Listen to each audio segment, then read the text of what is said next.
সবাইকে engineering dedication চ্যানেলে স্বাগত। আজকে আমরা যেটা শিখবো সেটা হচ্ছে আমরা কিভাবে 2x2 আর 3x3 ম্যাট্রিক্সের ইনভার্স খুব সহজে বার করতে পারবো। তো ইনভার্সের যে কনভেনশনাল ফর্মুলা হয়, আমরা তো কনভেনশনালটা জানি সবাই, কিন্তু শর্টকাটে কি করে করব, অত বড় কি করব। জেনারেল যে ফর্মুলাটা হয় ইনভার্সের, এই ইনভার্স আমরা এভাবে ডিনোট করি, a⁻−1 করে এ ইনভার্স এই কথাটা বলি। তো এর ফর্মুলা আমরা জানি যে one by determinant of A into adjoint of এ।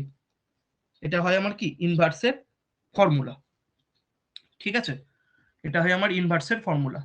এবার হচ্ছে গল্পটা কি দাঁড়ায় গিয়ে, আমার যে যদি এই যে ডিটারমিনেন্ট অফ এ যদি নট ইকুয়াল টু 0 হয়, ডিটারমিনেন্ট অফ এ যদি নট ইকুয়াল টু 0 হয়, তবেই আমার এ ইনভার্স এক্সিস্ট করে, মানে এ ইনভার্সের অস্তিত্ব থাকে। কারণ কি, যদি এ ডিটারমিনেন্ট অফ 0 হয়ে যায়, তাহলে কি হয়ে যাবে, অ্যাডজুগেট অফ এ বাই 0 এটা হয়ে যাবে। এটার তো কোনো অস্তিত্ব থাকে না, না মানে সামথিং বাই 0 তো আনডিফাইন্ড, তো অ্যাডজুগেট অফ এ বাই 0 সেটা তো আমার আনডিফাইন্ড হয়ে যায়। তো সেক্ষেত্রে আমার কি দেখতে হয়, যে প্রথমে আমাকে ডিটারমিনেন্টটা বার করতে হয়, নিয়ে সেটার ভ্যালু যদি 0 না আসে তবেই আমি এ ইনভার্স বার করতে যাই এবং এক্সিস্টেন্স থাকে। মানে determinant of A not equal to 0, এই ইয়েগুলোকে কি বলে, এইটাকে বলে নন সিঙ্গুলার ম্যাট্রিক্স। আমরা এটা জানি যে যদি কোনো একটা ম্যাট্রিক্সে ডিটারমিনেন্ট ভ্যালু 0 আসে তখন সেটাকে বলে সিঙ্গুলার ম্যাট্রিক্স, আর যদি নট ইকুয়াল টু 0 আসে তখন সেটাকে বলে নন সিঙ্গুলার ম্যাট্রিক্স। তাহলে আমরা একমাত্র নন সিঙ্গুলার ম্যাট্রিক্সেরই কি বার করতে পারবো, ইনভার্স বার করতে পারবো। তাহলে আমার প্রথম ক্রাইটেরিয়া দেখে নিতে হবে যে ডিটারমিনেন্ট অফ 0 আসছে কি আসছে না। যদি 0 চলে আসে এ ইনভার্স এক্সিস্ট করবে না, মানে এ ম্যাট্রিক্স ইনভার্টেবল নয়। আর যদি নট ইকুয়াল টু 0 আসে তখনই এ ইনভার্স এক্সিস্ট করবে। এবার এই ইনভার্স আমরা কার বার করতে পারি, যে কোনো ম্যাট্রিক্সের বার করতে পারি না, শুধুমাত্র স্কোয়ার ম্যাট্রিক্সের বার করতে পারি। মানে 2x2, 3x3, 4x4 এইসবের আমরা ইনভার্স বার করতে পারি। তো প্রথমে যেটা শিখবো সেটা হচ্ছে 2x2 এর 2x2 এর ইনভার্স কি করে বার করব। ঠিক আছে, তো 2x2 ম্যাট্রিক্সের ইনভার্স কি করে বার করব। তো একটা এক্সাম্পল নিয়ে নি, ধরো এ একটা ম্যাট্রিক্স আছে, এলিমেন্ট গুলো ধরো দিলাম এ বি সি ডি। তো প্রথম আমার কাজ কি হবে না, প্রথমে এটা ডিটারমিনেন্ট বার করে দেখে নিতে হবে। তো 2x2 এর ডিটারমিনেন্ট বার করতে জানো, প্রিন্সিপাল লিডিং এলিমেন্টটাকে গুণ করব, মানে প্রিন্সিপাল ডায়াগোনালকে গুণ এ কে ডি দিয়ে গুণ করলে এডি আসছে, আর এটাকে গুণ করব মাঝখানে একটা মাইনাস আসবে, বি কে সি দিয়ে গুণ করলে এডি মাইনাস বিসি। তো AD minus BC not equal to 0, মানে আমার এখান থেকে বলতে পারি যে এ ইনভার্স এক্সিস্ট করছে। এবার অ্যাডজয়েন্ট অফ এ বার করতে গিয়ে গল্পটা আসে, তাহলে আমি এ ইনভার্সের যে ফর্মুলাটা জানি সেটাই বসাবো, যে এ ইনভার্স সমান কি জেনেছি, এ ইনভার্স সমান আমরা জেনেছি যে adjoint of A by determinant of A. But determinant of এটা নট ইকুয়াল টু 0 আসছে মানে এ ইনভার্স এক্সিস্ট করবে। এবার অ্যাডজয়েন্ট অফ এ বার করতে গিয়ে কি করা হয়, অ্যাডজয়েন্ট অফ এ বার করার কনভেনশনাল উপায় আছে, যে আমার এলিমেন্ট গুলো আছে সেই এলিমেন্ট গুলোর কোফ্যাক্টর বার করব।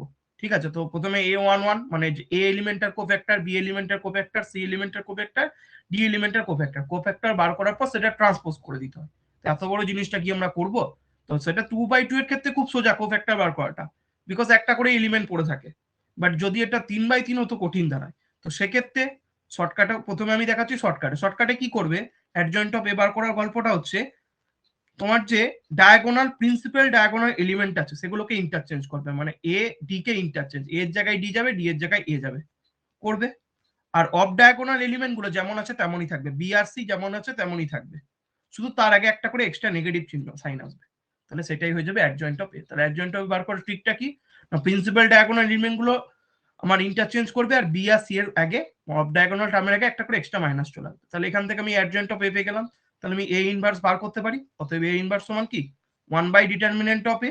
1/ডিটারমিনেন্ট অফ এ কত এসেছিল, এডি মাইনাস বিসি, আর অ্যাডজয়েন্ট অফ এ কত এলো, অ্যাডজয়েন্ট অফ এ এলো D minus B minus C A. এটা গেল 2x2 এর ইনভার্স বার করে। এবার যদি কনভেনশনাল উপায় করতে, কনভেন্স উপায় করলে কি করতে, প্রত্যেকটার কোফ্যাক্টর বার করতে, মানে এ এর কোফ্যাক্টর বার করতে, বি এর কোফ্যাক্টর বার করতে, সি এর কোফ্যাক্টর বার করতে, ডি এর কোফ্যাক্টর বার করতে। তো সেটাও দেখিয়ে দিচ্ছি কি বার করতে, এ এর কোফ্যাক্টর। এর কোফ্যাক্টর বলতে এ এলিমেন্টটা কোন পজিশন আছে, 1 1 পজিশন আছে, মানে কোফ্যাক্টর অফ 1 1।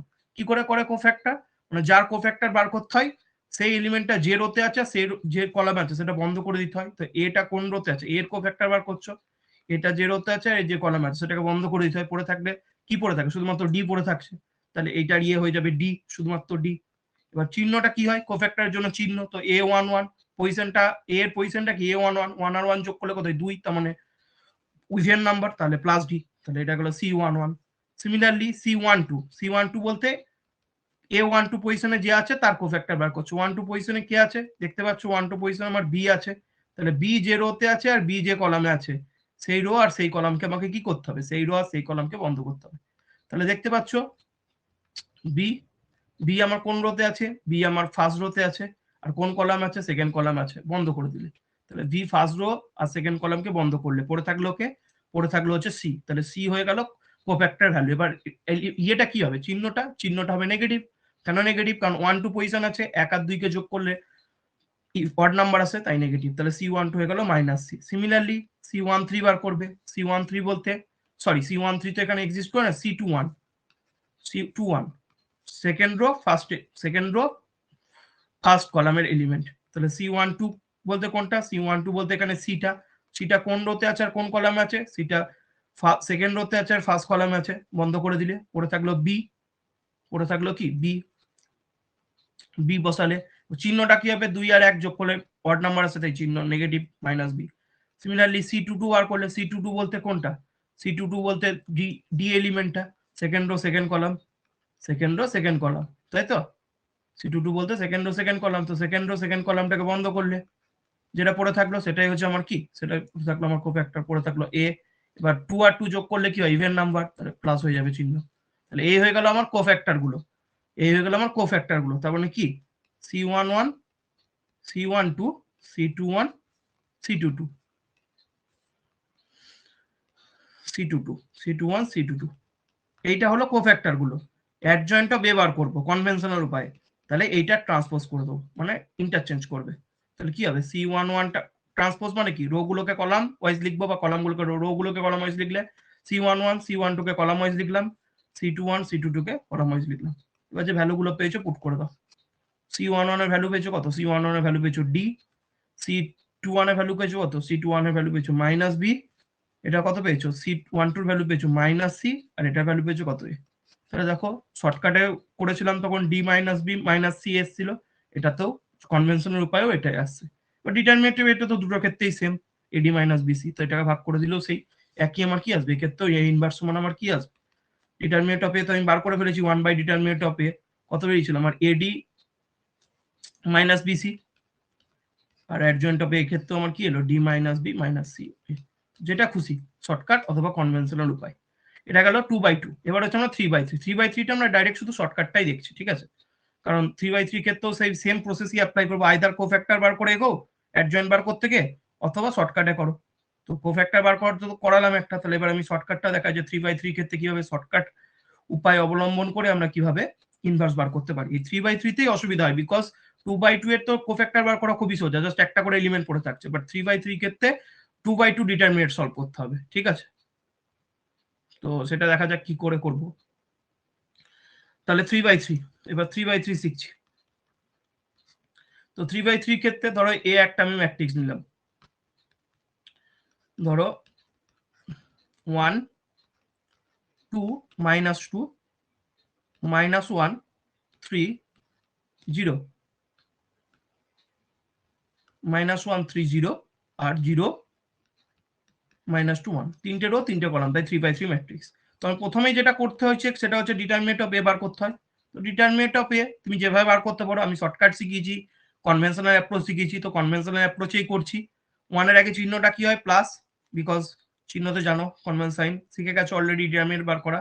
যারা না দেখেছো তাহলে ডেসক্রিপশন বক্সে লিঙ্ক দেওয়া আছে, সেখান থেকে দেখে নিতে পারো আগের ভিডিওগুলোতে, অথবা প্লে লিস্টটা দেখতে পারো। 3 × 1 কে গুণ করতে হয়, এক যে প্লাস কেন নিলাম, কারণ A11 আর 1 কে যোগ করলে 2 হয়, ইভেন পজিশন, তাই +1। এবার 1 যে রোতে আছে যে কলামটা আছে সেটা বন্ধ করলে তাহলে পড়ে থাকে 3 0 -2 1, 3 0 -2 1 কে ডিটারমিনেট করলে কত হয়, 3 1 কে 3 মাইনাস চিহ্ন -2 × 0 মানে এটা 0 হয়ে গেল। তারপরে কি আছে 2 2 এর আগে চিহ্নটা কি হয় -2 হয়, বিকজ 2 1 2 পজিশন আছে, 1 আর 2 যোগ করলে অড হয়, তাহলে অডের জন্য চিহ্নটা নেগেটিভ আসে। তাহলে 2 যে রোতে আছে যে কলাম আছে বন্ধ করলে -1 কে 1 দিয়ে গুণ করলে -1, আর 0 কে 0 দিয়ে গুণ করলে 0ই থাকে, কিছুই হয় না। তারপর আছে -2 -2 বসে গেল, কারণ তার আগে চিহ্নটা প্লাস হয়, প্লাসে মাইনাসে মাইনাস। 1 3 পজিশনে আছে, অড 1 আর 3 কে যোগ করলে ইভেন হয়, ইভেন হলে প্লাস চিহ্ন, তো প্লাসে মাইনাসে -2। -2 যেরোতে আছে, যে কলাম আছে সেটাকে বন্ধ করে দিলে, তাহলে -1 কে 2 দিয়ে গুণ করলে -1 3 0 2, এটা ডিটারমিনেন্ট বার করবো। -1 কে -2 দিয়ে গুণ করলে 2 হয়, আর 0 কে 3 দিয়ে গুণ করলে 0 হয়। তো এটা হচ্ছে কনভেনশনাল অ্যাপ্রোচ। অথবা যে শর্টকাটটা শিখিয়েছি পুরোনো ভিডিওতে, যে পাশাপাশি কলাম 1টাকে আর কলাম 2কে রিপিট করে জাস্ট ক্রস মাল্টিপ্লিকেশন করে, সেভাবেও করতে পারো। তো এটা করলে 3 আসে, 3 - 0 3, 3 কে 3, -1 কে -2 দিয়ে গুণ করলে +2, তারপরে -2 × 2 মানে হচ্ছে -4। তাহলে দেখতে পাচ্ছ 5 - 4 মানে 1। তাহলে আমার determinant of A not equal to 0। তো determinant of A not equal to 0 মানে এ ইনভার্স এক্সিস্ট করে। আমি কি বার করছি? এ ইনভার্সই বার করছি। এটাই আমার ক্রাইটেরিয়া ছিল যে এ ইনভার্স বার করব, তাই তো? যে এ ইনভার্স বার করবো, এটাই আমার ক্রাইটেরিয়া ছিল। তো এ ইনভার্স এক্সিস্ট করছে। এবারে আমার কি করতে হবে না, অ্যাডজয়েন্ট অফ এ বার করতে হবে। তো অ্যাডজয়েন্ট অফ এ বার করার শর্টকাটটা এটাই, যে যদি ইয়েতে করো মানে বড়ভাবে করো, মানে কনভেনশনাল উপায়, তাহলে 1 2 এই যে 9টা এলিমেন্ট আছে, 9টা এলিমেন্টের কোফ্যাক্টর বার করতে হবে। কোফ্যাক্টর বার করা শিখিয়েছি, আগের পদ্ধতিতে শিখালাম। যে এলিমেন্টের কোফ্যাক্টর বার করবে সেটা চিহ্নটা নেবে, আর সেই রোটাকে বন্ধ করবে, সেই কলামটাকে বন্ধ করবে। তো এটা যেহেতু 3/3, তো প্রত্যেকটা এলিমেন্টের একটা কোফ্যাক্টর হবে 2/2 এর ডিটারমিনেন্ট। ঠিক আছে, এবার চিহ্নটা যে উপায় শেখালাম, সেই চিহ্নটার উপায়, সেই উপায় এবার আমরা শর্টকাটে করবো। শর্টকাটের জন্য যেটা করব, প্রথমে কি করব না, প্রথমে যে ডিটারমিনেন্টটা আছে সেটাকে অ্যাজ ইট ইজ যেমন আছে তেমন লিখে ফেলবো। ঠিক আছে, যেমন আছে তেমনটি লিখে ফেলবো। তো প্রথম কাজ যেটা করলাম সেটা করে ফেলি। যেমন আছে 1 2 -2 -1 3 0, আর কি আছে 0 -2 1, এটা লিখলাম। তারপরে কি হবে না, কলাম 1 আর কলাম 3 থেকে আবার রিপিট করব। তাহলে যেটা আমার ছিল ম্যাট্রিক্স সেটাকে লিখে দিলাম। এবার হচ্ছে কলাম 1 আর কলাম 3 টাকে রিপিট করব। কলাম 1 এ কি ছিল 1 - 1 0 1 -1 0। কলাম 2 তে কি ছিল, কলাম 2 তে 2 3 -2। কলাম 1 আর কলাম 2 রিপিট করলাম। যেগুলো রিপিট করলাম সেটা অরেঞ্জ কালিতে লিখছি। এবার কলাম 1 আর কলাম 2 টা রিপিট করার পর এই যে নতুন রো 1 আর নতুন রো 1টা, রো 2 টা ক্রিয়েট হলো, সেটাকে রিপিট করব। ঠিক আছে, নিচে এই যে নতুন রো 1 মানে 1 2 -2 1 2 -1 3 0 1 -3 আলাদা কালিতে লিখছি। নতুন রো 1 আর নতুন রো 3 টাকে নিচে রিপিট করব। তাহলে কি করব, 1 2 -2 1 2, আর সেকেন্ড রোটা কে ছিল -1 3 0 -1 3। ঠিক আছে, এটা ছিল আমার নতুন রো 1 আর নতুন রো 2। এবার আমার কাজটা হবে শুধুমাত্র কি করব, শুধুমাত্র যে ফার্স্ট রো আর ফার্স্ট কলামটা আছে সেটাকে বন্ধ করে দেবো। ফার্স্ট রো আর ফার্স্ট কলামটাকে বন্ধ করে দেবো। এই যে ফার্স্ট রো আর এই যে ফার্স্ট কলাম। ঠিক আছে, এই ফার্স্ট রো আর ফার্স্ট কলামটাকে আমি কি করলাম, ফার্স্ট রো আর ফার্স্ট কলামটাকে আমি বন্ধ করে দিলাম। ঠিক আছে, ফার্স্ট রো আর ফার্স্ট কলাম বন্ধ করে দিলাম। এইবার আমি কি করব না, প্রত্যেকটা এলিমেন্টের ডিটারমিনেন্ট বার করবো। প্রথমে কার কার বার করবো, তো আমি দেখো ইয়ের ক্ষেত্রে অ্যাডজয়েন্ট অফ কি করে বার করছিলাম, যদি কনভেনশন পেয়েছিলাম কোফ্যাক্টর বার করছিলাম, নিয়ে তার ট্রান্সপোজ করছিলাম। ঠিক আছে, তো অ্যাডজয়েন্ট অফ বার করার ক্ষেত্রেও তাই করব, প্রত্যেকটা ডিটারমিনেন্ট বার করব, নিয়ে সেইটাকে করব যে কোনো একটা ওয়াইজে যাব। মানে যদি কলাম ওয়াইজ করি তাহলে লিখবো ডিটারমিনেন্ট রো ওয়াইজ, আর যদি রো ওয়াইজ করি তাহলে করব কলাম ওয়াইজ। আমি কলাম ওয়াইজ করছি, লিখবো রো ওয়াইজ। ঠিক আছে, কার কার প্রথমে করব, প্রথমে করব এই দুটো পেয়ার, মানে 3 0 -2 1। তো 3 1 কে 3, আর -2 × 0 মানে 0, তাহলে এটা হয়ে যাবে 3, লিখে ফেললাম। তারপরে কার করব, তারপরে করব 3 0 -2 1 হয়ে গেল। তারপরে নিচে নামবো আর এক ঘর, তাহলে কার করবো এবার -2 1 2 -2 -2 1 2 -2 করলে -2 কে 2 দিয়ে গুণ করলে 4, আর 2 থেকে 1 গুণ করলে 2, তো 4 - 2 মানে 2। রো ওয়াইজ লিখছি, করছি কলাম ওয়াইজ, রো ওয়াইজ লিখছি। নেক্সট লাইনে আবার কি করব, আরো এক ঘর নিচে নামবো, আরো এক ঘর নিচে নামলে কে থাকে না, এই দুটো পড়ে থাকে। 2 কে 0 দিয়ে গুণ করলে 0, আর 3 কে -2 দিয়ে গুণ করলে -6, 0 -1 -6, তাহলে +6 লিখলাম রো ওয়াইজ। তাহলে কলাম ওয়াইজ করতে করতে নাম লিখলাম রো ওয়াইজ। তাহলে ফার্স্ট স্টেপটা কমপ্লিট হয়ে গেল। ঠিক আছে, ফার্স্ট কমপ্লিট। তারপর অ্যাজ ইট ইজ নেক্সট স্টেপে করব, নেক্সট স্টেপে যেভাবে শিখলাম সেইভাবেই, মানে এবার এবার কাকে কাকে নিয়ে করব, এবার আমার এই দুটো, মানে 0 কে 0 দিয়ে গুণ করলে কত হয় 0, আর 1 কে -1 দিয়ে গুণ করলে -1, তাহলে 0 -1 -1 মানে +1 ডিটারমিনেট করছি জাস্ট। সিমিলারলি আবার এক ঘর নেমে যাব, এক ঘর নেমে যাব বলতে এইটা 1 কে 1 দিয়ে গুণ করলে কত হয়, 1 কে 1 দিয়ে গুণ করলে 1, আর -2 কে 0 দিয়ে গুণ করলে 0, তাহলে 1 - 1 -0 মানে +0, মানে 1 1 + 0 মানে 1। সিমিলারলি আরো এক ঘর নেমে যাব, আরো এক ঘর নেমে যাব, আরো এক ঘর নেমে যাব, মানে এইটা -2 কে -1 দিয়ে গুণ করলে +2, আর -0, তাহলে 2 - 0 মানে 2, এটা হয়ে গেল 2। সিমিলারলি এবার লাস্ট লাস্ট যেটা পড়ে থাকছে লাস্ট পেয়ার বলতে এটা, তাই তো। -1 কে -2 দিয়ে গুণ করলে +2, আর 0 - 3 মানে 0, তাহলে 2। সিমিলারলি নেক্সট পেয়ার বলতে আরো এক ঘর নেমে যাবো নিচে। 0 কে 2 দিয়ে গুণ করলে 0, আর 1 কে 2 দিয়ে -2 দিয়ে গুণ করলে -2, 0 - 1 -2 মানে +2 হয়ে গেল। সিমিলারলি আরো এক ঘর নিচে নেমে যাবো, আর এক ঘর নিচে নেমে যাবো, মানে এইটা 1 কে 3 দিয়ে গুণ করলে 3, আর -1 কে 2 দিয়ে গুণ করলে -2, 3 - 1 -2 মানে 3 + 2 5। তো এটা হয়ে গেল আমার অ্যাডজয়েন্ট। কত তাড়াতাড়ি আমার অ্যাডজয়েন্টটা বেরিয়ে গেল। তুমি যে প্রসেসটা করলাম সেই প্রসেসটা একটু তীর চিহ্ন দিয়ে দিই, তাহলে বুঝতে সুবিধা হবে সবার। কি করলাম না, প্রথমে 3 কে 1 দিয়ে গুণ করলাম, তারপর 2 কে 0 দিয়ে গুণ করলাম, লিখলাম। তারপরে কি করলাম, 2 কে -2 দিয়ে গুণ করলাম, 2 কে 1 দিয়ে গুণ করলাম, নিয়ে লিখলাম। রো ওয়াইজ লিখছি, করছি কলাম ওয়াইজ, রো ওয়াইজ লিখছি। তারপর 2 কে 0 দিয়ে গুণ করলাম, এটাকে লিখলাম কলাম ওয়াইজ। তারপরে 0 কে 0 দিয়ে করলাম, 1 কে -1 দিয়ে করলাম, 1 কে 1 দিয়ে করলাম, 2 কে 0 দিয়ে করলাম, 2 কে -1 দিয়ে গুণ, 0 কে -1 দিয়ে গুণ। ঠিক আছে, এইভাবে সিমিলারলি এটাকেও -1 কে 2, 0 কে 3, তার মানে এই দুইটা লাস্টেরটা, তারপরটা এইটা, এইটা, তারপরটা এইটা, এইটা। তো এই প্রসেসটা পুরোপুরি করা হলো, নিয়ে অ্যাডজয়েন্টটা পেয়ে গেলাম। তাহলে আমার অ্যাডজয়েন্ট পেয়ে গেলাম। তাহলে এ ইনভার্স সমান কি হয়ে যাবে, এ ইনভার্স সমান 1/ডিটারমিনেন্ট of A, determinant of A তো 1 চলে এসেছে, into adjoint of A. Adjoint of A বলতে তো বার করে ফেললাম, এটা সরি ডিটারমিনেন্ট ম্যাট্রিক্সের চিহ্নটা হবে, সেটা হচ্ছে অ্যাডজয়েন্টের চিহ্ন। তাহলে এটা হয়ে গেল কি 3 2 6 1 1 2 2 2 5। তো এটা গেল ইনভার্স বেরিয়ে গেল শর্টকাটে। এবার যদি তুমি কনভেনশনাল করতে, তাহলে প্রত্যেকটা এলিমেন্ট নিতে, প্রত্যেকটা এলিমেন্টের কোফ্যাক্টর বার করতে, কোফ্যাক্টর বার করার পরে সেটার অ্যাডজয়েন্ট ট্রান্সপোজ করে দিতে, তাহলেই চলে আসতো অ্যাডজয়েন্টটা। তো যেভাবে খুশি করতে পারো। তো তাহলে এখানে আমাদের কি ইনভার্স শিখে গেলাম, 2/2 আর 3/3 ডিটারমিনেন্ট কিভাবে শর্টকাটে এবং কনভেনশনাল উপায়ে ইনভার্স বার করতে হয়। যদি ভিডিওটা ভালো লেগে থাকে তাহলে লাইক শেয়ার করে দিও। আর পেড ব্যাচ অনগোয়িং জিলেট 2022 ব্যাচের কেউ যদি ইন্টারেস্ট থাকো, তাহলে ডিসক্রিপশন বক্সে ডিটেলস দেওয়া আছে, জয়েন করতে পারো। এবং এরকম আরো নতুন নতুন ভিডিও পেতে কমেন্ট করে দিও কিসের উপর ভিডিও লাগবে শর্টকাটে, সেটার উপর ভিডিও বানানো হবে। Thank you.